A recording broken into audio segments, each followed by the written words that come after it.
So our next topic is angle of friction. The angle of subtended by the resultant of normal reaction and the force of limiting friction with the normal reaction is called the angle of friction. It is denoted by lambda.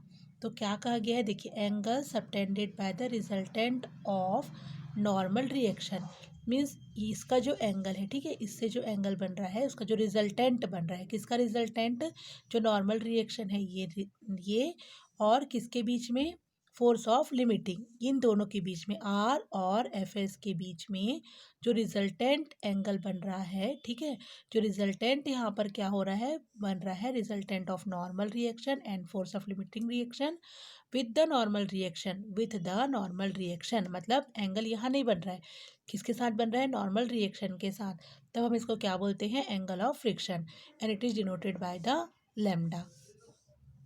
So shows, ये आपको समझ में आया. देखो फिर से बोल रही हूँ कि जो क्या कहा मैंने कि यहाँ पे जो नॉर्मल रिएक्शन है, आर क्या है नॉर्मल रिएक्शन और एफ क्या है लिमिटिंग फ्रिक्शन, तो इनके बीच का जो रिजल्टेंट है ये क्या होगा, रिजल्टेंट, इसकी रिजल्टेंट जब आर के साथ यहाँ पे जो एंगल बना रहा है इसको हम क्या कह रहे हैं, एंगल ऑफ फ्रिक्शन. ओके, तो ये आपको याद रखना है, एंगल ऑफ फ्रिक्शन.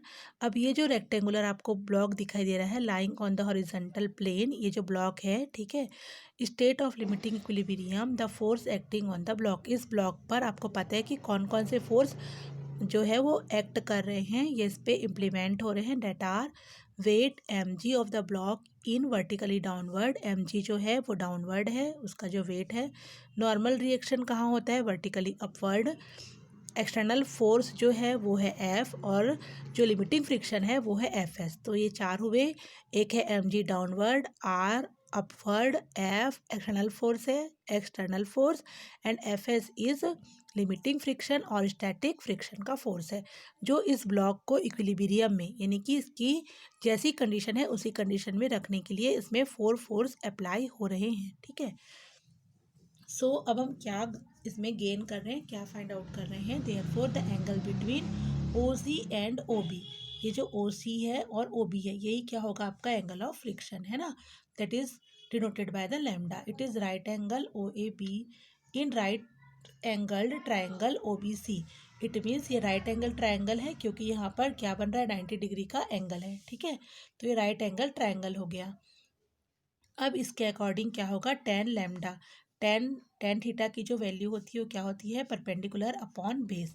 तो यहाँ पे परपेंडिकुलर क्या है, बी सी, ठीक है, और बेस क्या है आपका ओ बी. देखो ये जो 90 है, ठीक है, 90 जहाँ पर बन रहा है यहाँ पर, और इसके सामने वाला जो ये हाइपोटेनस हो जाएगा, ठीक है, और परपेंडिकुलर क्या हो जाएगा आपका बी सी, और बेस क्या हो जाएगा ओ बी, जहाँ पर ये एंगल फॉर्म हो रहा है. तो ये हो गया आपका B C upon O B.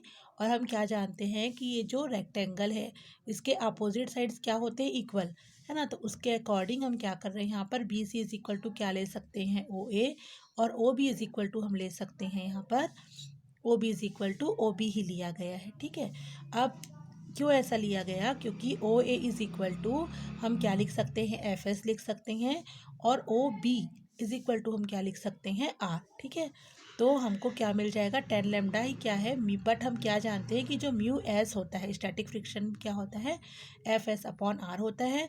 तो इस इक्वेशन के अगर ये राइट हैंड साइड इक्वल हो जाते हैं तो लेफ्ट हैंड साइड भी क्या हो जाएंगे, इक्वल हो जाएंगे. Thus the coefficient of static friction is equal to the tangent of the angle of friction.